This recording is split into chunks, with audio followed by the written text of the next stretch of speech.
Hola, muy buenas, ¿cómo están? Espero que anden muy bien. Bueno, el tema que hoy vamos a hablar es criterios para elegir una terapia. Eh, es un tema realmente complejo, realmente muy complejo, pero vamos a tratar de hacerlo como siempre lo más simple posible. Probablemente cayendo en algún que otro, este, en algún que otro reduccionismo, pero por lo menos aclarar algunas cosas me interesan. A ver, cuando generalmente la gente toma una terapia, sigue algún tipo de orientación. Digo, hay distintas orientaciones, psicoanalítica, gestáltica, cognitiva, conductuales, psicodinámicas, constructivistas, terapias contextuales, terapias de esquemas, terapias dialéctico-conductuales. Digo, hay un montón de terapias, ¿bien? De orientaciones. Ahora, ¿cuál elegir dentro de todo ese mar de cosas? Bueno, vamos a diferenciar dos cosas, del lado del profesional y del lado del paciente. Cuando uno escucha del lado del paciente, generalmente, ¿por qué eligen?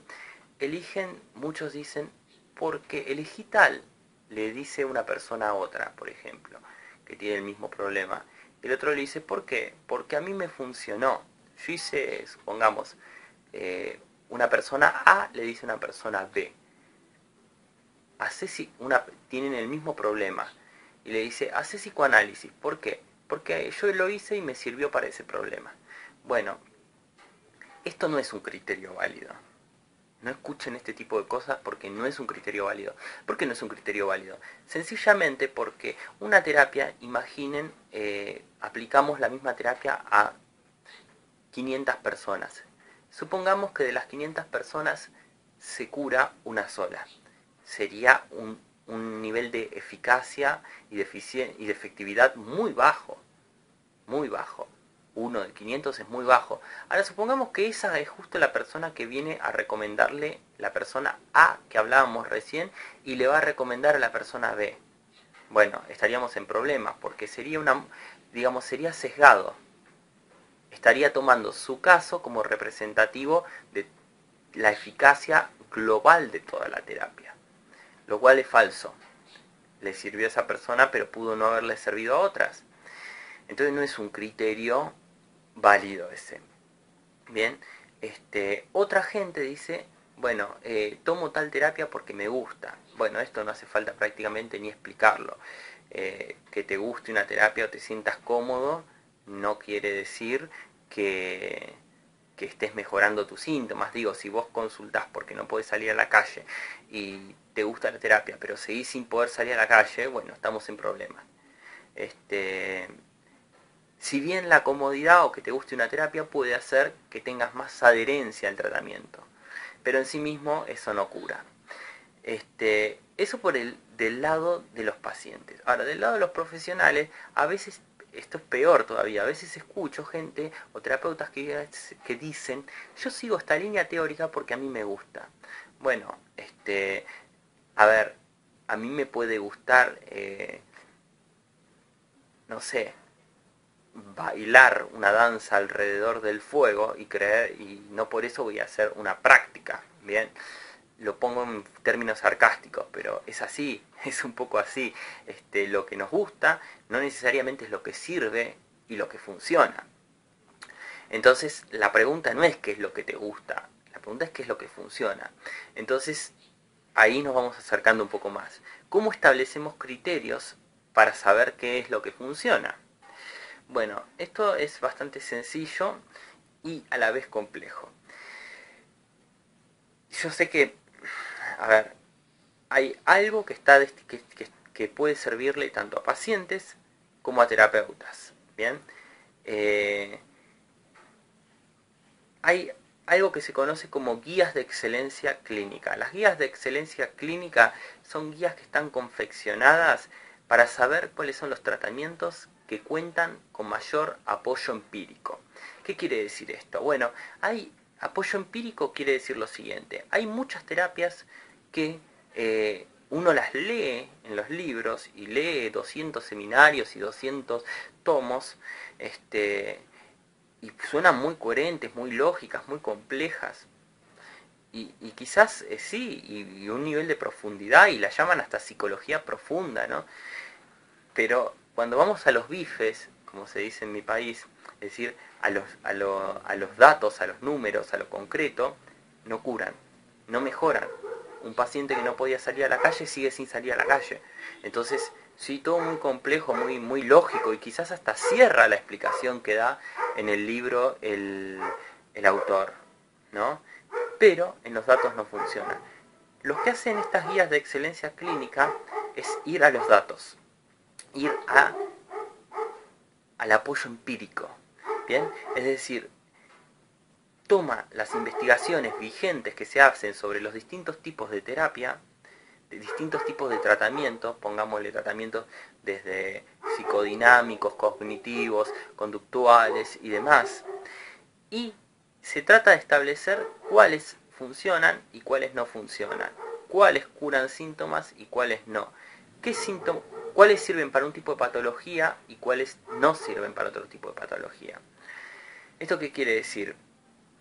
Esto quiere decir que se hacen estudios experimentales donde se intenta saber efectivamente, más allá de la teoría, si realmente sirve o no.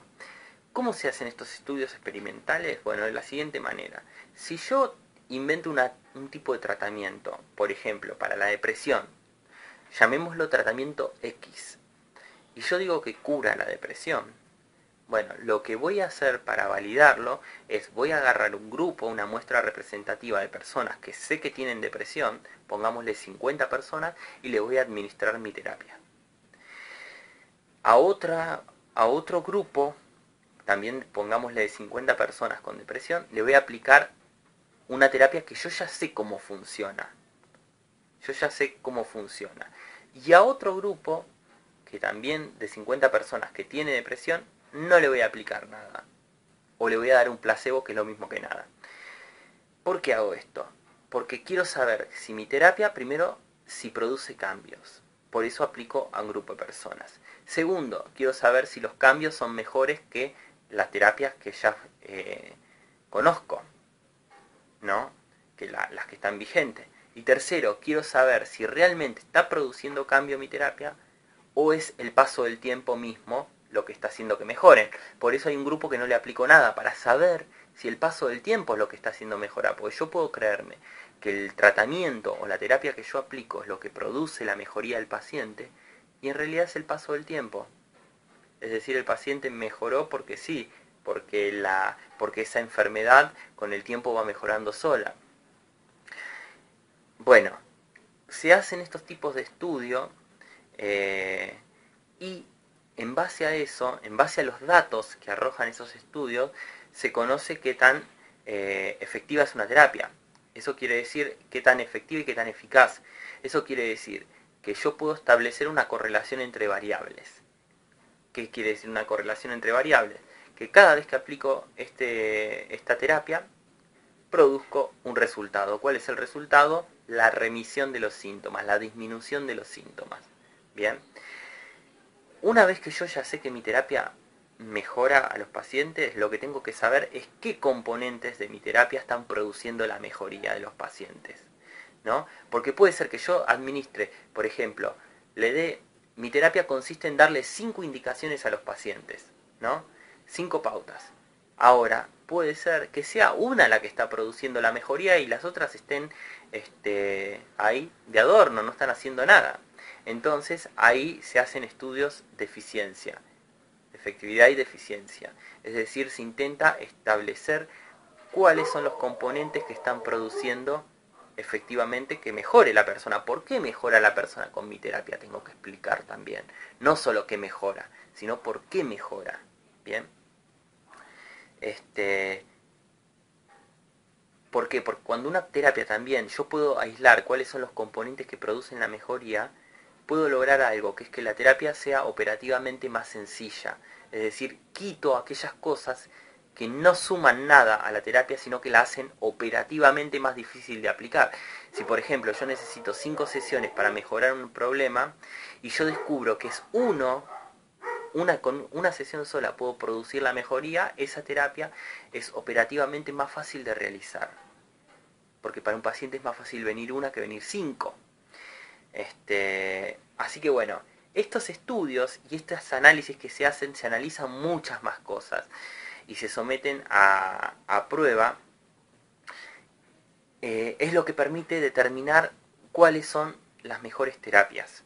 Ahora, las mejores terapias, no hay una respuesta definitiva de decir la mejor terapia es tal. La mejor terapia para un tipo de trastorno específico. Por ejemplo, hoy en día se sabe que las terapias cognitivas y las terapias conductuales son las mejores para los trastornos o para la depresión, mejor dicho, para la depresión y para la ansiedad. Sin embargo, para otros tipos de problemas, como los trastornos límite de la personalidad, trastorno de personalidad, mejor dicho, que es un trastorno de personalidad, se sabe que las terapias dialéctico-conductuales son las mejores. Quiere decir que no hay una terapia que sea la mejor. ¿La mejor para qué?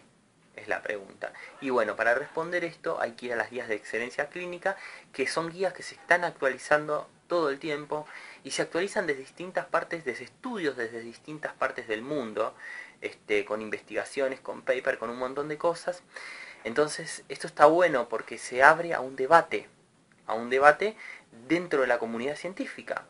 Quiere decir que de repente, por ejemplo, supongamos en Estados Unidos se hacen estudios que dan a favor de la terapia, pongámosle la terapia cognitiva, y aparece un estudio en Alemania que demuestra lo contrario. Entonces se intenta ver, bueno, ¿qué pasó acá? Bien, entonces se arman discusiones y esto nos corre del fundamentalismo, del dogmatismo. Bien, porque lo interesante es que la comunidad científica todo el tiempo está en discusiones internas, que es lo que hace que crezca y es lo que hace que efectivamente se ponga en tela de juicio y se cuestione qué es lo mejor o no para cada tipo de problema.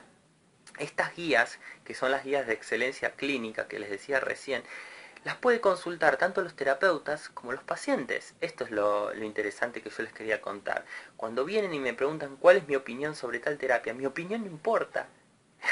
Ahí va, a eso iba. No importa la opinión, no pidan la opinión de tal terapia. Vayan a las guías y vean los datos. Vean cuál funciona mejor, qué grado de efectividad, de eficacia tienen. Entonces, pueden ir a las guías, están en internet. Voy a tratar de dejar algún link ahí abajo, si puedo, en la descripción. Y consulten ahí. Consulten directamente ahí y no se dejen guiar por los gustos ni nada por el estilo. Sepan cuál es, para el tipo de problema que cada uno tiene, cuál es el tratamiento recomendado o los tratamientos recomendados, porque puede ser que para un tipo de patología o un tipo de problema no haya uno, sino que haya varios tratamientos eficaces. Por ejemplo, se sabe que los tratamientos cognitivos y los tratamientos conductuales para la depresión son iguales de buenos. También se sabe que no es tan bueno, pero también es eficaz la terapia farmacológica en la depresión unipolar. No importa esto, a lo que voy es que tengan en cuenta de que a veces hay más de un tratamiento disponible para un mismo tipo de problema y que tienen la misma eficacia. A veces no, a veces hay uno solo. A veces la combinación de tratamientos es mejor, es decir, terapia farmacológica con terapia psicológica, por ejemplo. A veces no aporta nada que sean las dos cosas, aunque uno intuitivamente creería que si uno funciona bien, con los dos va a ser mejor. A veces no aporta nada y a veces es hasta peor, en ciertos casos. Por ejemplo, en casos donde la terapia farmacológica, digamos, produce cierto alteraciones a nivel concentración, a nivel sueño y demás, que hace que el paciente no pueda trabajar en la terapia psicológica. Ese es un ejemplo claro. Entonces, en esos casos es directamente hasta perjudicial el doble tratamiento. Entonces, estas cosas hay que tenerlas en cuenta. Y a la hora de elegir un tratamiento hay que ir en busca de esos terapeutas que uno ya sabe que más o menos van para el lado del problema que uno tiene. Y eso va a garantizar buenos resultados. Por lo menos va a aumentar las posibilidades de mejores resultados, no perder tanto tiempo y no perder tanto dinero también, ¿sí? Y por otro lado, tener conocimiento de esto, me interesa que haya conocimiento de esto, porque esto da también prestigio a la psicología, digo, porque muchas veces que se dicen, no, porque yo fui años de psicología y no me curé de tal cosa, y tiene que ver con esto, tiene que ver con que se va años de psicología, pero cosas que se va por gustos o por recomendaciones o por cosas que no hacen necesariamente a la efectividad ni a la eficacia de la terapia, y bueno, entonces se terminan este tipo de cosas. Este, Así que bueno, les quería contar esto, y quería diferenciar una última cosa, que hay que diferenciar el plano de lo que son los trastornos mentales del plano de lo que son digamos, el desarrollo personal. Cuando estamos en el plano del desarrollo personal, hablamos de todas las terapias, terapias de todas las orientaciones psicológicas, digo, ahí podemos decir si te es útil, perfecto, porque no hablamos de personas que tienen problemas, hablamos de personas que están dentro de la media pero que quieren potenciar su vida, quieren mejorar algún aspecto. Entonces pueden leer distintas cosas que le hagan un clic en la cabeza, le hace un poco de insight y a partir de ahí se empiezan a dar cuenta de cosas y mejora su vida. Ahí no hay gran discusión, no podemos hablar demasiado de términos de efectividad ni eficacia, digo, ahí no habría problema. Incluso a algunas personas para el desarrollo personal les sirve la religión y esto no lo dudaría. Entonces si te sirve a esas personas les sirve la religión, perfecto. No hace falta que sea una teoría científica. Ahora, cuando hablamos en el plano de los trastornos mentales, estamos hablando de tratamientos. Y cuando hablamos de tratamientos, hablamos de cura. Entonces tenemos que establecer que hay una relación entre el tratamiento y la cura. Entonces ahí tenemos que hablar de terapias que cuenten con un apoyo empírico. Es decir, terapias que probaron que hay una relación entre el tratamiento y la cura. ¿Y cómo es esa relación? Si es relativamente alta o no. Bien, entonces hay que diferenciar estas cosas. Bueno, y quería hacer esta aclaración, ¿por qué? Porque nosotros acá en este canal es un ámbito de enseñanza y por esa razón, y no es un ámbito clínico, por esa razón justamente la enseñanza, digamos, no tiene que tener prejuicios, la enseñanza se enseña todo cuando se enseña. Y en ese sentido es que nosotros vemos de repente todo tipo de orientaciones psicológicas, algunas que ya están en desuso, otras que no, algunas que cuentan con apoyo empírico, otras que no. Vemos incluso hasta filosofía, sociología, es decir, vemos cosas que apunten a que puedan, que digamos, que apuntan al aprendizaje, apuntan a poderse enseñar, apunta a la difusión, a que se conozcan, pero de un punto de vista intelectual. Bien, después cada uno verá qué le es útil o qué no le es útil en su vida cotidiana, pero son cosas que tienen que ver con el ser humano pensándose a sí mismo. Digo, siempre que nosotros tratemos de pensar cómo funciona nuestra mente, cómo es que el ser humano piensa, vamos a estar en el orden de la psicología. Por eso también tenemos hago algunos videos de filosofía, de sociología y demás. Pero recalco esto, este canal está dirigido, mejor dicho, está dirigido a la enseñanza principalmente, a la enseñanza y la difusión. Pero cuando estamos en un ámbito clínico, la situación es muy distinta y bueno, cosas que pueden ser interesantes ya no importa si son interesantes, sino si funcionan, si son efectivas, si cuentan con apoyo, si están validadas. Digamos, son otras las cosas que se buscan. Entonces, por eso yo cuando a veces me hacen preguntas o consultas de algo puntual referido a la clínica, le digo, vayan y consulten. Este, yo respondo solamente dudas que pueden ser teóricas, en la medida en que las sepa, ¿no? Por supuesto. Así que bueno, espero que les haya gustado el video y cualquier cosa, nos vemos en un próximo video.